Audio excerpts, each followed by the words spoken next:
Guys, this is Fran from the Educators Room, and thank you for joining our 5-day Live Your Best Teacher Life webinar. We are so excited to have everybody. We are going to be making 5 videos, short videos, 15 to 20 minutes, where we go over how teachers can live their best lives. We really want people to know that this is for new teachers, teachers who have taught less than 3 years, and also teachers who are needing something just to get them to make it to the end. So some of the things that we're going to cover for this 5-day challenge is that we're going to talk about teacher burnout, the infamous teacher burnout, how to deal with it, how to get over it, how to use it to your advantage for something more. We're also going to talk about how to get your organization together. As I remember being a new teacher and just being totally unorganized and staying until 7 o'clock every night in the classroom and not getting anything done. So we're going to talk about how do you organize yourself to get to be effective. We're also going to talk about confronting negativity. I mean, how many of us as teachers have been shot by the negativity bug? So as a new teacher, how do you live your best teacher life while trying to get over the negativity and get through it and be a positive person? And then we're also going to talk about finding your teacher tribe. Who are those people in your teaching life that you can't live without, who feed your soul and who make you a better professional? And last but not least, we're going to talk about what do you do next. So the way this challenge is designed is that you don't have to pay anything. All you have to do is listen. You can leave your chats right here. You can chat us each and every time. And then any questions you have, you can put them in the notes. But the challenge is going to be that every night you have homework, not homework that you have to go out and buy something and do something extra, but homework that you can put on your phone, homework you can type out really quickly, just some things that you should do in order to get to the next stage of your best life, right? So before we start, I want to go over who I am. I'm Fran Warren, and I am the chief strategist behind the Educators Room. And one of the things that I've been a teacher for the last 17 years. I've been an English teacher, I've been an instructional coach, I've been district personnel, and I've been a coordinator. So all these things have given me this knowledge to help new teachers so that they stay in the profession. Right now, in the teaching profession, 1 in 5 teachers at a high poverty school, they feel unprepared in teaching. And 8% of teachers leave the field every single day. And if we keep losing really good teachers, we're going to end up in a crisis. In some states, we're there. If you go to Arizona, if you go to some of these states, North Carolina, where teacher pay is low, teacher morale is low, then you're going to see that you're in a crisis now. And if you go to other states, kind of up north where the pay is better, they have unions, you're going to find teachers are happier. So one of the things that we want to talk about today is the issue of teacher burnout. And teacher burnout is something that's near and dear to my heart because as a new teacher, I went through teacher burnout. I started teaching when I was 22, and I was teaching 17-year-old kids, really adults. I was teaching them, and I was finding that as I was teaching them, I was giving them my all, but I was leaving every day completely depleted of anything positive. And so by December, I was burnt out. I was ready to this is it. I can't do it. So one of the things that we know is that teacher burnout is caused by a variety of things. Most teachers say, I have an unsupportive administrator. My content has changed. I'm not really confident in delivering it to other people. Some people cite the low pay.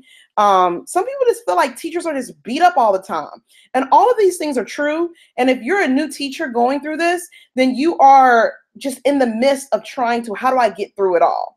So the first thing I want to tell you guys is that teacher burnout is normal. It is normal. Every teacher goes through it. And as a new teacher, it's critical for you to understand that.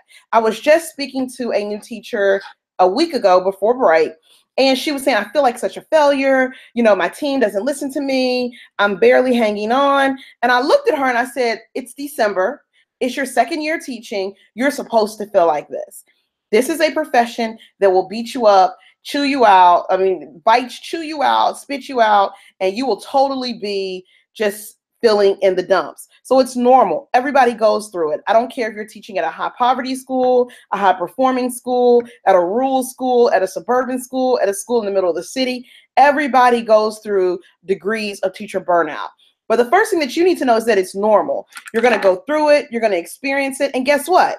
There's the other side of teacher burnout.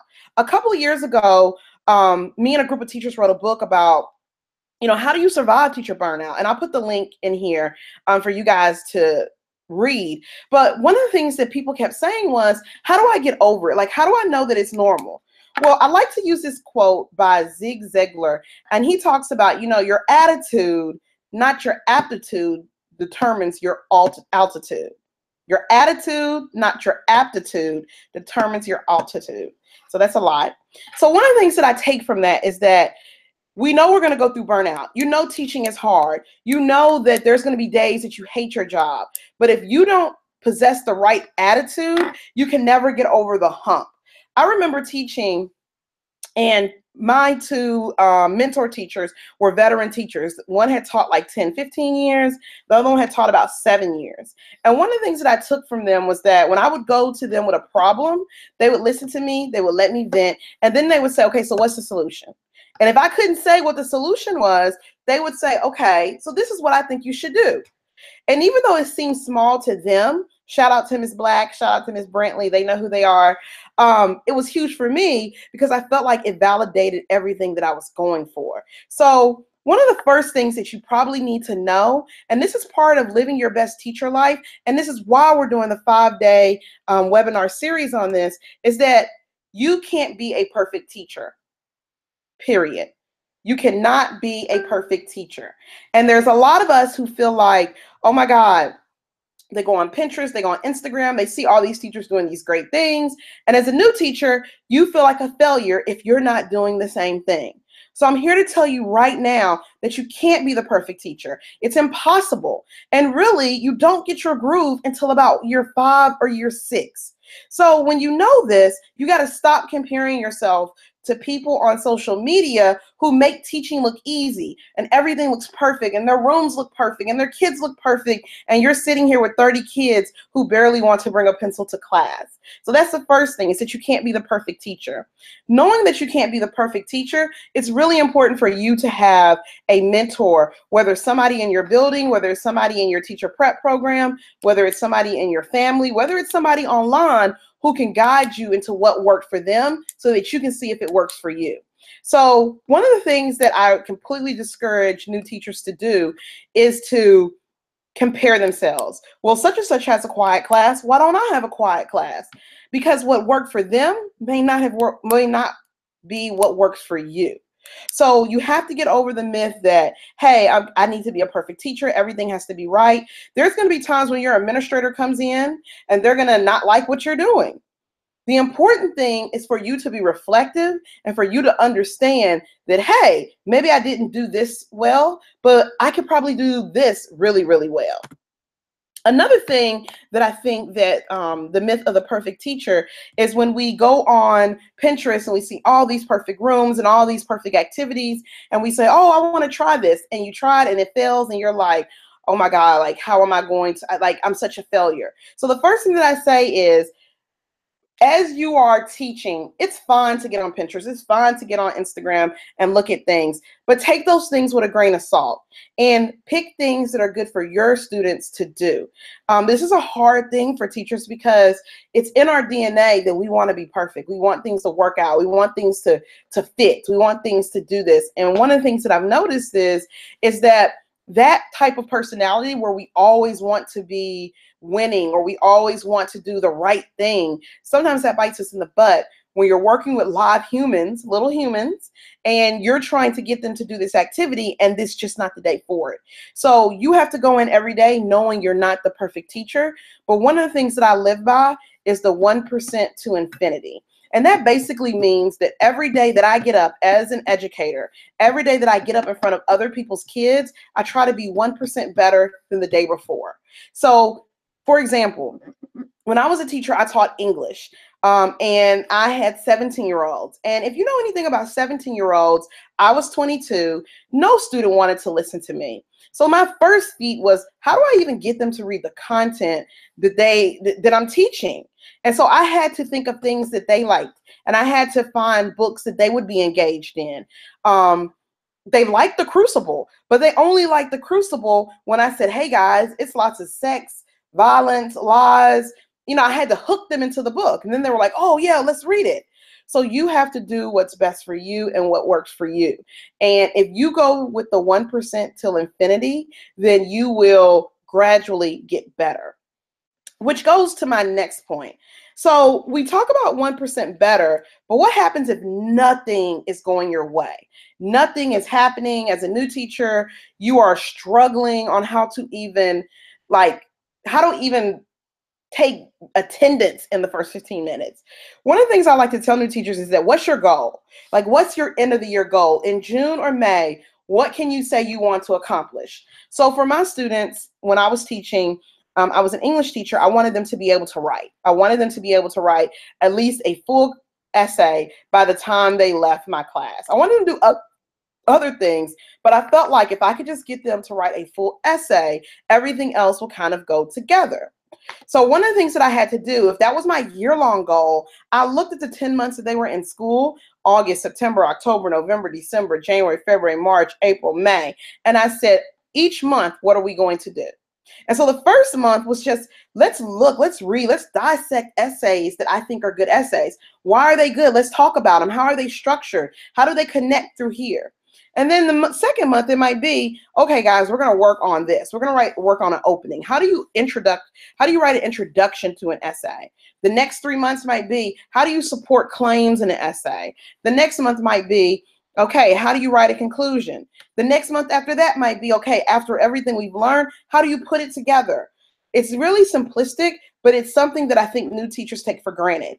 Right now, on December 26th, what do you hope for your kids to have mastered in the next 5 to 6 months?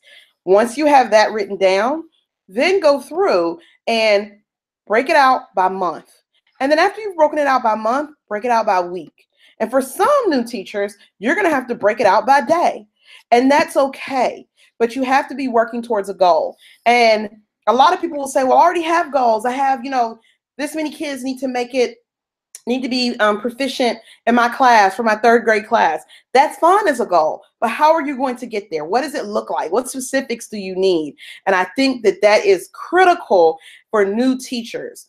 One of the reasons why we wanted to do this 5-day Live Your Best Teacher Life webinar series is because we get a lot of new teachers under 3 years experience, and we also get a lot of veteran teachers who are just swimming in negativity, they're swimming in doubt, and they are just struggling to even show up to work. So number one, let's go back. You can't be perfect, and that's okay. Point 2 is that you have to have goals. And one of the things that, of course, you have to have your professional goals. Sometimes your school gives it to you. Sometimes you give it to yourself. But you also, on the flip side of that, you need to have personal goals. Because one of the things that I've noticed as teachers, when I've coached teachers, I've worked with teachers, they'll put 1,000% into what's supposed to happen in the classroom, but they don't do the same for themselves. Hence, you have a lot of teachers who are doing excellent at teaching. They're moving through it, they're doing the work, but their personal lives are falling apart. So just like you have a goal for academically, you need to have a goal emotionally, personally for yourself. It might be that, hey, this year by the end of the school, I want to be able to run a half marathon. I say that because that's what I'm working on right now. Or you might say, by the end of the year, I want to have this many learning credits, or I want to get into a master's program, or I want to do this. Whatever that you want to do, you need to have your professional goal, but I also encourage you as new teachers to have your goal for yourself, your personal goal, because you can put 1,000% into teaching, but if you're not taking care of yourself on the other side, then you're going to run into a lot of problems that can be avoided. Okay, so again, new teachers, 5 days. This webinar is meant to talk about things 5 days. in 5 days that we know that you're going through and that you need help with. So also another thing that I want to talk to you guys about is that, teacher burnout is the big overarching thing for today. But teacher burnout is something that a lot of new teachers, they don't get a chance to talk to other professionals about. They talk about it with their friends. They read about it. They hear about it on the internet, but they don't really sit down with other teachers in their building and say, hey, did you go through teacher burnout? What did you do? How did you get over it? What do you think? And so one of the things that we like to tell people going through teacher burnout is that, number one, everybody's burnout is different. There are some people who go through burnout and they leave the profession, and that is fine for them. There are other people who have burnout and they're able to, whether it's relationships with their colleagues, with their students, with their family, they're able to see the other side and they're able to stay. So for burnout, one of the things that we encourage is that you've got to talk about it. You've got to say, hey, I'm feeling like this. Did you feel like this? What do you think I can do about it? One of the things that I was really blessed with is that every day, and even now I've been teaching for 17 years, one of the things that I would do to my mentor teachers is I would go at the end of the day and I'd say, hey, this happened today. Is this normal? Or I don't really like how this happened. What should I do? You need a listening ear. And when I started teaching back in 2002, the internet was non-existent. Like for me, it wasn't. I couldn't go online. I couldn't go to Facebook groups. I couldn't go to Instagram. I couldn't go to Snapchat. I couldn't go to Facebook. I couldn't do those things. And so I only had those two teachers. The beauty of it today is that you can go online, you can join Facebook groups, you can go to chat room, you can go to Reddit, you can go do all these things around teacher burnout, and you can hear other people's experiences and what's happened to them.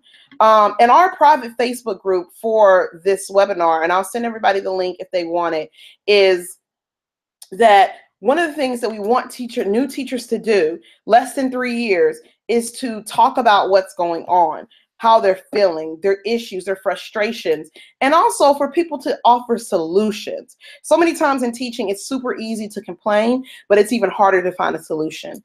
And one of the things that we encourage teachers to do is to write about it, talk about it.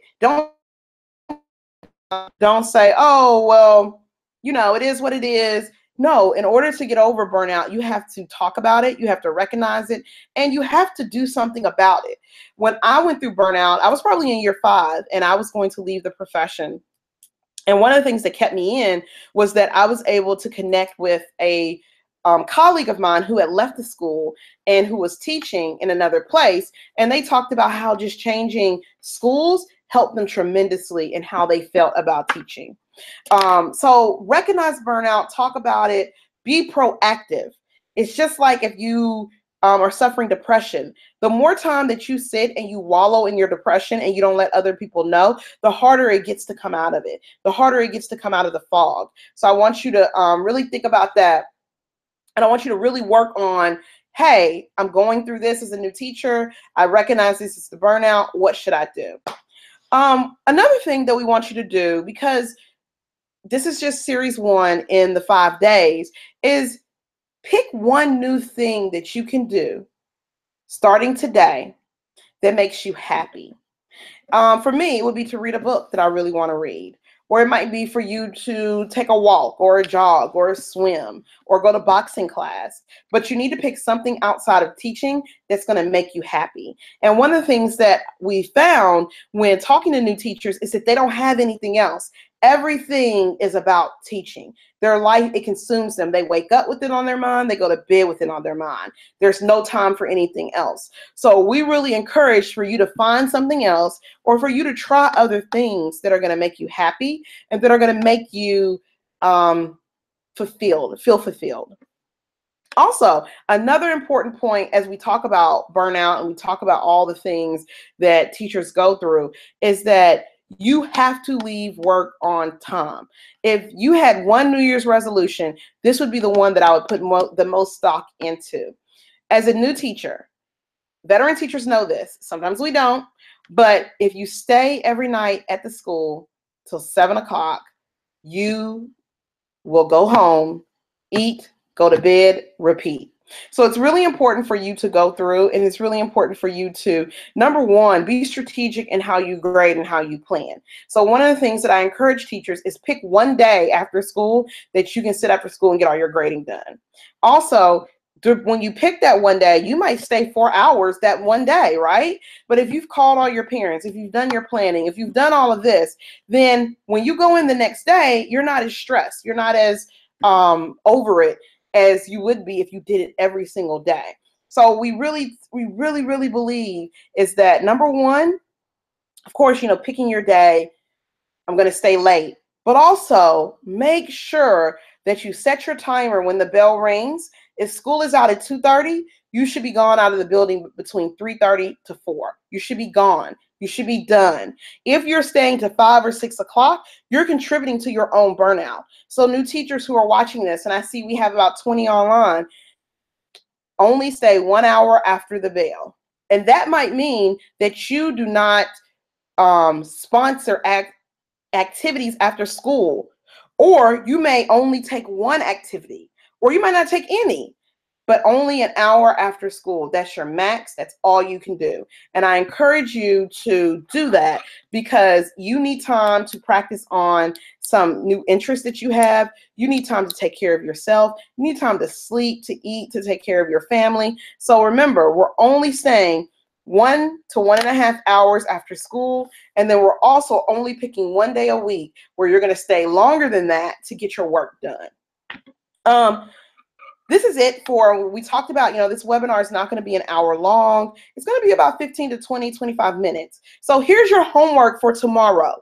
Tomorrow at 6 o'clock Eastern Standard Time, we will be back. We will be talking about how to stay organized, getting your life together through organization. And one of the things that I want you to do tonight is I want you to journal. It doesn't have to be a full page. Just write down some thoughts about how first semester has been for you, and what are some of the areas that you think you need to work on to be a more effective teacher. This is totally personal to you. You will not share this, but tomorrow at 6 o'clock, we will be reviewing this. We'll be talking about your homework, and then we'll get into organization. How do you organize? And not just organize at school, like make sure you have all the coordinating files and folders, but how do you organize your personal life so that you can get your teacher life together? On Thursday, we're going to talk about confronting negativity as a teacher. On Friday, we're going to talk about finding your teacher tribe. Who are your teacher BFFs? I have plenty who got me through rough times when I was in the classroom. And then on Saturday, we're going to talk about what's next. For you guys to be a part of this, we're doing monthly webinars where we talk about these things. And it's going to be sometimes for new teachers. Sometimes it's going to be for old teachers. But we have a Facebook group where you can come and you can talk about it, and it's for all of the issues. We're going to put that in the comments, and we're also going to put that into the email that we're sending to everybody who got on our email list for this 5-day Live Your Best Teacher Life Challenge. If you know a new teacher who you know is struggling, please send them this video. You can find it on our YouTube channel, www.youtube.com/The Educators Room. You'll be able to see this. But we need you to tell them, get their butts here. Tomorrow night, 6 o'clock Eastern Standard Time, we are getting our teacher life together. If you have any questions, you can email me, info@theeducatorsroom.com. You can leave me a message on Instagram, inbox me. You can leave a message underneath this video. But guys, it's about to be 2018, and it is critical that teachers start to live their best lives and not let teaching consume them. Have a great night. See you guys tomorrow.